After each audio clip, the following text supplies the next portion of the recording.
Hello, Self, Cosmos, Ohana, Soul Dr. Nick here. It is Monday, November 3rd, 2025, around 7:30 in the morning after the daylight savings times has been enacted. And that's important because this happened so that it's actually sunny now as opposed to only until 8:30 a.m., which I'm really grateful for because I love waking up early. And right now I'm being with the fears of the dark and nightness and being alone in the dark that have been there probably since childhood, and just being with the sensations that are happening, being with the chills that happen in the body, being with the sinking feeling, being with the small feeling, being with the uncomfortable feeling, and realizing the reality of that feeling, that it's coming up again, to be integrated, noticing the breath holding that's happening, noticing the trying to avoid, run away from, hide from. And really grateful I reached out to my allies, my teachers, my friends for their insights into this, and being reminded of my own capacity to be with this state, to notice and relive and relearn the childhood. I'm going to reach out to my folks to see did I have extrasensory perceptions when I was a child, or hints that that was the case. And so just recognizing that this is a form of awakening, a reawakening. And having the fire here in the morning, it's going to be a nice, beautiful day, so going to make the most of it. Remembering this magic mirror work is for me, so I'm just going through this process right now. I've been listening to Drunvalo Melchizedek, the Serpent of Light, really enjoying it, rediscovering the island of Morea through that, and so grateful that I met a dear friend, Marika, who was one that introduced me to the idea. I'm going to leave her a little message and just say hello. Catching up with messages that I've heard recently, replying to them, saying hello to people, realizing that this home that we're in, there's so many possibilities. One is even having a dear friend stay here and live here while we're gone and take it over, even if it's less than what we pay. It will change the dynamic of the cash flow. Another is to have some friends come and help us sell all the big stuff and put the rest of it into storage and give it up. Another is just keeping it exactly the way it is. Another is choosing where we want to live. Another is renting where we want to live. One of the big things, though, is how to cultivate the ideas of family, of community, of looking at how we want to practice living, who we want to practice living with, how we want to practice living in. And just recognizing that I don't know, but I'm going to drop down some possibilities, just like my beloved is dropping down possibilities, and hear them without making them right or wrong. So I'm going to put some stuff up in a moment, because I think part of it is we actually get to choose how we want to live now. And it can save us a lot of time, energy, at the same time as not knowing what the right answer is, but seeing each other, listening to each other, noticing how we work together, and how I can get triggered sometimes when I'm like, oh, please don't kill the dream yet. Just hear the dream and let it go and then come back. We've been watching Invasion, the Apple TV movie, and for me that for some reason scares me a lot less than this other stuff. And I think it's because I recognize that someone else's science fiction. There are some hints of possible reality, but it's someone else's science fiction and fantasy, and just one of the possible ways. And it's funny reading about this EST training, I can't remember what it stands for, from Bob Frizzell on Something in This Book is True, and just recognizing, yeah, resistance is persistence, feeling is healing, I feel to heal. And that reality is actually unreality, what we agree on, this agreed reality, measurable,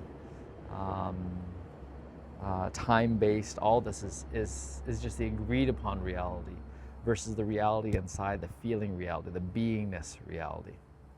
And unreality is actually reality. So it's like noticing the reality of every moment of my life. And then that resistance is persistence. When I'm trying to resist it, it's not so. And when I judge others for their resistance, it's noticing my own resistance. There's always, not always, there are more layers right now for me to explore. And right now they feel much more obvious and on the surface. And I'm integrating it. Finding the space and time to prepare for Bob Frizzell. And really enjoying reading Drunvalo really enjoying seeing different possibilities for the world and existence, and letting go of this being the truth. It's just, it could be like Carlos Castaneda, just another story that's guiding me towards the next level. And then being open to some of these experiences, wanting to learn more about crystals, for example, for sure. And then it's funny that our friend's name is Crystal. There's definitely that piece. And learning more about crystals because I want to be able to better notice, evaluate, see, and be able to choose consciously what crystals to bring into our lives. And then the family, the structures, being able to see the differences, the distinctions, the ways it could go, the cultivations, and what work I want to do now, how to create more clarity for myself, for my team, how to create more bespoke experiences. And these are the things to share. That's what I'm here for, bespoke experiences right now. And then, what else is there? The idea of insomnia really being, what is it that we haven't addressed? What resistances, what fears, what angers, what blames, what shames, blame, that victim consciousness. I can't sleep, I can't sleep, I can't sleep. I can sleep. What are the conditions? What is the help that I have not been asking for? And when I've gotten that help to get through the symptoms, because that's what a lot of medicine, Western medicine is now, symptom management. How might I choose to pursue a path to actually re-experiencing, integrating, resolving, and truly letting go? What is it about the repeating numbers and their increased prevalence now, these custom plates that are possible? What is it about the rules of the game that I'm noticing, that I'm willing to shift, that I am shifting? What is it that is actually important in my life to not just experience, but to embody? How do I want to embody this life? How do I want to embody this life? And then breathing again and letting it go. Breathing and letting it go. Breathing and letting it go. Over and over again, it's breathing and letting it go.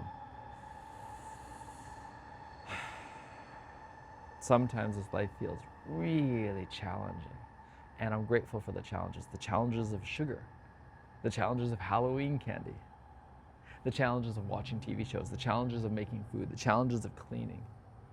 And sometimes it's really frustrating, right? The brain will be like, that's so small, it's minimal, but that's the experience of life right now. It's not the 3D reality, it's the experience of life. Willing to be with both the celebration, the fun. So many things going on. Stepfathers, heart attacks, involuntary incarcerations into the hospital. Incarcerations in the hospital. Truly, it is an incarceration. Noticing that the whole point of the justice system is to relive something over and over again, to really create the reality, which is the unreality. Noticing for me right now, it's letting go of these hard drives, letting go of these storage units, which are just storing memories in a very specific form, and noticing how this storage is trying to create the brain to store in this way. Not that there isn't a purpose and a use for stacking on these lessons, and we're stepping back into the storyteller mode. And that's part of the practice of this magic mirror work, is me stepping into storyteller mode, because there's a part of it, whether I'm reading The Go-Getter now, which is a book from my dear friend Zen, and I'm really grateful for. And all that story is about being a storyteller, telling stories, and weaving those stories into reality. Weaving those stories into reality. Being able to use the gifts that I have to really see, to set up situations in the future that get to unfold then, and how much more leverage and impact that is having in the way I want to do things. Not to say it's the right way, not to say it's the only way. Rather, it's the way I want to play right now. And sometimes when I do things which take hours that people don't understand, such as doing the enemas, the coffee and urine enemas, I'm like, I probably have one of the cleanest, most well-hydrated, most well-nourished colons that I know of, at least for a few hours of the day. And I've only ever had one hydrocolon therapy, and again, that's probably something else to experience too, again. And being able to experience all these things and realize this is part of the work. Isn't that cool that this is the work? is having these experiences. And then now today, probably it's having these discussions, having these conversations, having these integrations of what is it that we're really here for?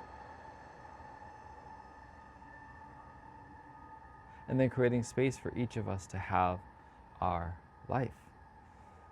Have our life. And not feeling bad or guilty or feeling good or achieved, but just feeling, being, noticing, letting go of things that I don't need to hold on to, whether they're backpacks, right? I can reaccumulate so many backpacks so quickly. Letting them go to homes where they're actually going to be used right now. It's cool. Air purifiers, cool. And if they can't be sold easily, readily, cool.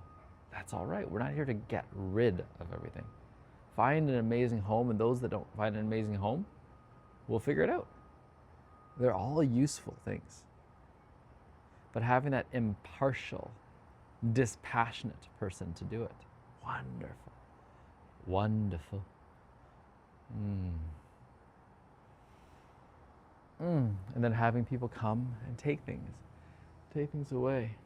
Take away the propane tanks, take away the chairs, take away the fences.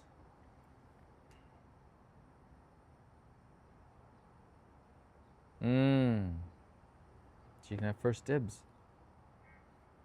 Replace. Replace. Replace. Replace. Thank you, thank you, thank you. Thank you, thank you, thank you. Thank you, thank you, thank you. Thank you, thank you, thank you. All these books. All these books. If there isn't a writing in them, if there isn't some emotional connection with it, it's okay to sell it, to let it go.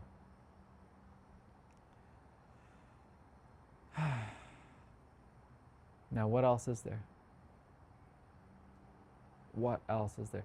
The whole idea of creating boundaries, of playing with rules, of trying something out and letting it go. If there's 4 million books out there, there's more than 4 million choices in any one moment. And we're just choosing one choice and being able to quit it relatively quickly. The rules are going to keep changing. They're not fixed.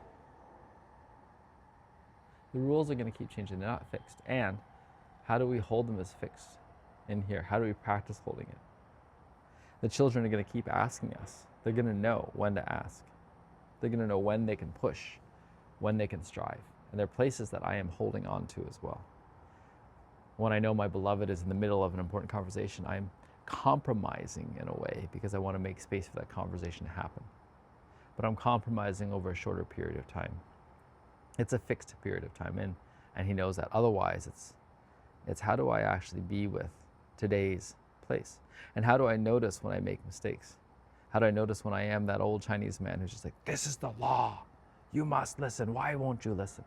And realizing how many spaces, how many children out there, how many people have not felt safe. Someone's on their side. And that's the biggest thing. I'm always on your side. Knowing that.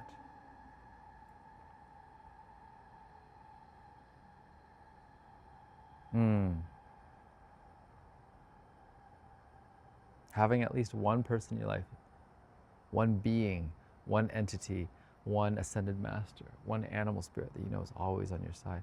And recognizing always on your side may not always look the way that I want. Always on my side may not always look the way I want. It's stacking those experiences to help remember. And having the gift of that. I always know that my parents are on my side when it comes down to it. I always know that. I always know that my brother's on my side when it comes down to it. It's funny, the names like the Kala, red light therapy. Yeah, chatting with them, making investments into that. The instructions are shit.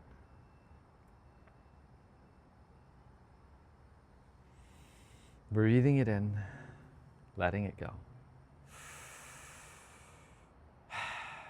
Breathing it in, letting it go. Breathing it in, letting it go. Breathing and creating centers, noticing the colors. Neither right nor wrong. the heaviness, the truth. Have you grown tired of feeling alone, and none to the earth and none to the soul? Eyes wide open, unafraid to be alive. You're living and you're breathing, feels like the very first time. It's funny being able to start seeing the death urge in people. And I'll probably speak about that today, the death urge. Probably do some uploading today as well. Yeah, let's do that. All right, ciao for now.